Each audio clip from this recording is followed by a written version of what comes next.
Good day, everybody, and welcome to another edition of the Military and Foreign Affairs Network. I am your host, the voice of reason. Today, we are now in day 76 of the ongoing war between the Russian Federation and Ukraine. And today we're going to start in the northern area of operations within the near the town of Kharkiv.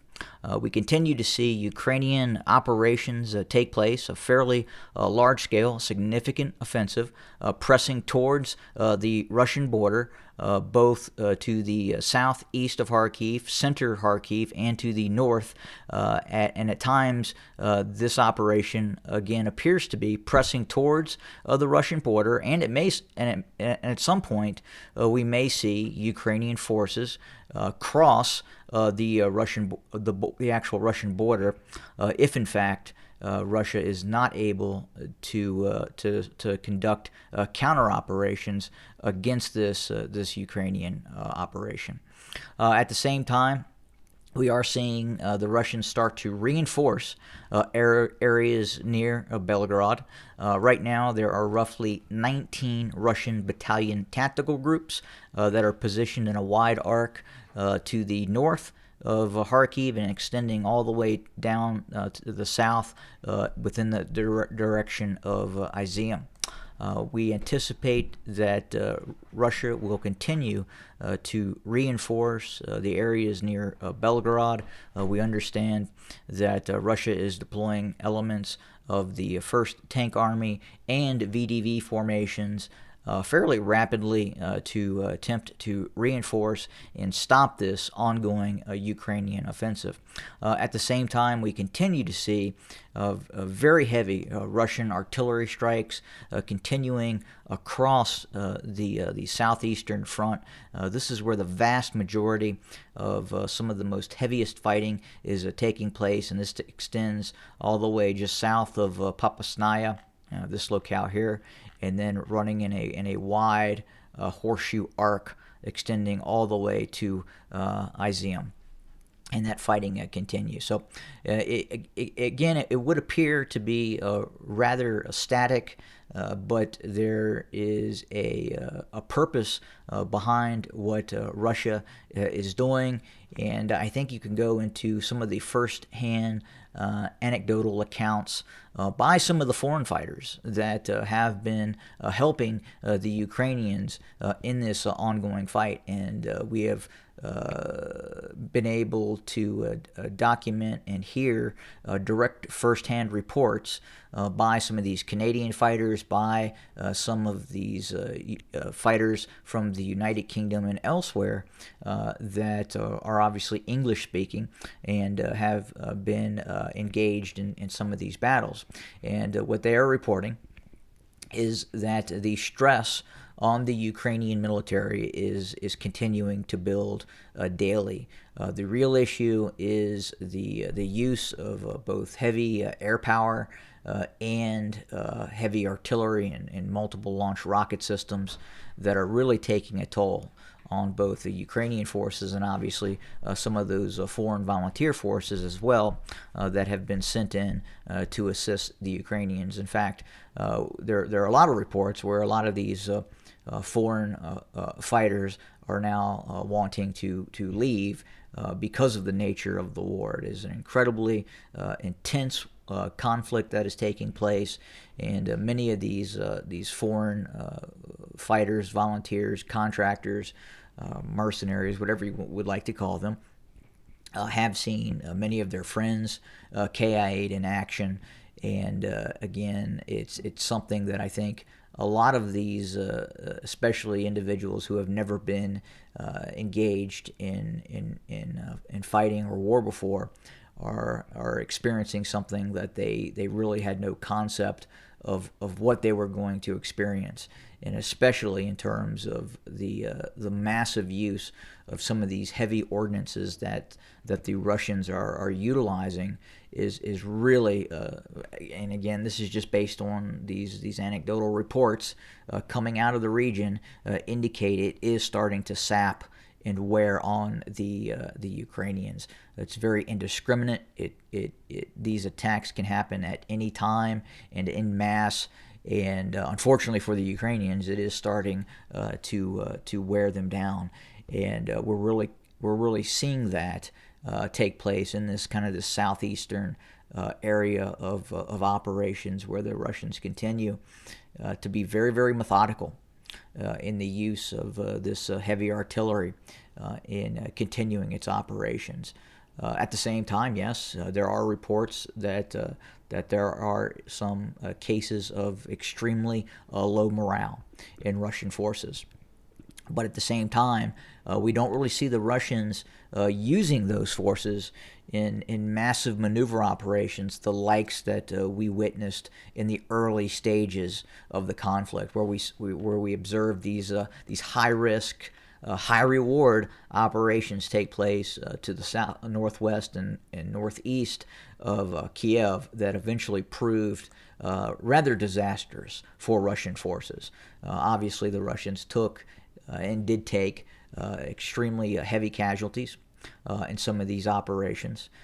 We didn't see as much use of Russian heavy artillery outside the scope of tactical air efforts by the Russians, and we did see a lot of urban fighting. We saw a lot of fighting taking place in the forests, and that really took a toll on some of these Russian units, especially some of those VDV units, the airborne units that led the initial stages of this operation. Now, some of those units have been withdrawn and are being refit with additional personnel, re-strengthened, and then are slowly being brought back into operational mode, and that is taking place mainly in the southeast. We continue to see the Russians push forward. They have not stopped maneuver operations completely. They still continue mainly in the area near Izium, and then obviously near Popasnaya and Severodonetsk. And this is in this area here near Lyshansk and Severodonetsk, and the areas east of Kramatorsk and Sloviansk. We continue to see that just the unending Russian use of heavy artillery, and we are also seeing the reported withdrawal of some Ukrainian combat brigades positioned near Severodonetsk as well.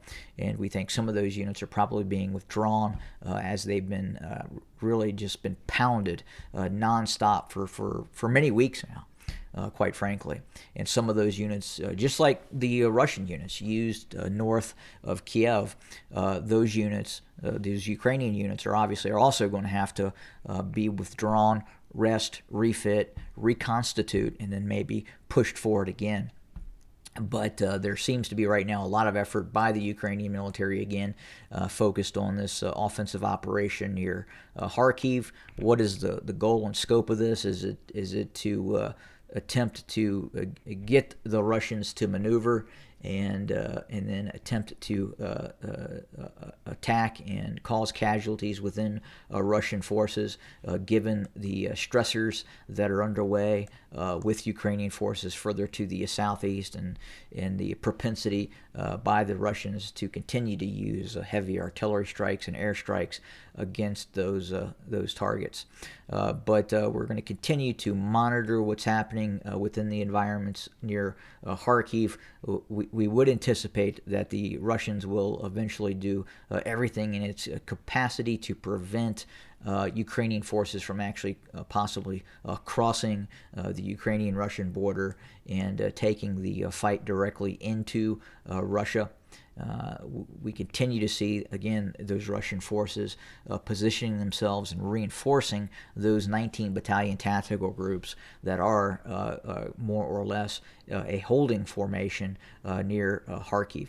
We could also quite possibly start to see a Russian buildup to the northwest of Belgorod, in which we could see a renewed Russian offensive and attempt to quite possibly attack Ukrainian positions northwest of Kharkiv, with the goal of eventually encircling. We believe here at MFAN that the Russians still have a military objective and military sights set on Kharkiv in terms of eventually capturing that city. Obviously, That isn't going to happen until Russians finish operations near Sloviansk and Kramatorsk and meet war goals and war aims in this sector. And but right now we do see the Russians are moving forces, one, to both prevent the current the Ukrainian counteroffensive from being successful, and then obviously also possibly prepare for further offensive operations to the north of Kharkiv as well. We continue to also see a Russian buildup in the area near Kherson, down here in the southwest of the country. And we could see continued Russian operations to gain territory in the south, especially given the nature of Ukrainian assets and deployments that we are seeing north towards Kharkiv. So, do the Russians sniff an opportunity to possibly launch renewed operations because there are redeployed Ukrainian units focused on Kharkiv? Hard to say at this point. We do know that Ukrainian offensive operations near Kherson has lowered. And we do see the Ukrainians start to dig in around Mykolaiv as well and continue defensive preparatory operations. So it is likely we could start to see some sort of Russian operation in the southeast as the Russians continue to move forces and take forces from what were Russian forces assigned to Mariupol to other areas of the conflict. And obviously the fighting still continues in Mariupol. We continue to see Russian ground assaults directed towards the metallurgical facilities and the vast underground bunker complexes that exist under these areas. But we anticipate this may go on for some time, or until the Ukrainians finally run out of ammunition and food and capitulate at this point. But that's the status on the ground as we speak. One more thing of note: we are continuing to see Russian airstrikes and Russian cruise missile strikes on targets deeper inside of Ukraine. Just recently, within the last 24 hours, we have seen several strikes on Ukrainian rear area supply depots and rear area facilities and infrastructure that the Russians have struck in Odessa, and we anticipate the Russians will still look to attack and degrade a lot of Ukrainian rear area assets to cause further pressure on Ukrainian forces in the east. We also know that some of the issues right now the Ukrainians are experiencing, and this is a direct cause, one, of the tempo of operations. The Ukrainians are expending a lot of ammo daily in terms of especially heavy artillery. 152, 122 millimeter guns are starting to see that some of those stocks have been depleted and or destroyed by Russian attacks, and right now the Ukrainians are really in the need of the Western alliance to deliver additional supplies and ammunition for those weapon systems. Again, those 152 millimeter field guns, 122 millimeter field guns, and what have you, that the Ukrainians are mainly using. And that's if and when we start to see the deployment of the Western 155 system. But at the same time, please understand the Russians are going after those systems, and especially where they think those systems are being moved and or stored and are heading to the front lines. The Russians are going after those railheads and areas where they believe that some of this Western equipment is being delivered.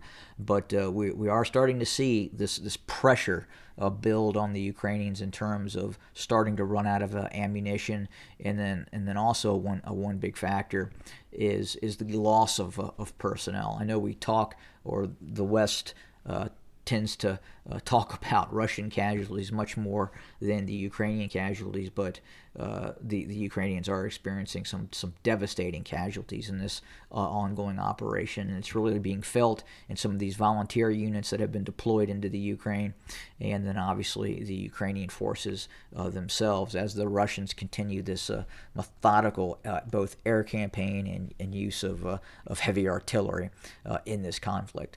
But that's it for today. Obviously, we will have more very, very soon.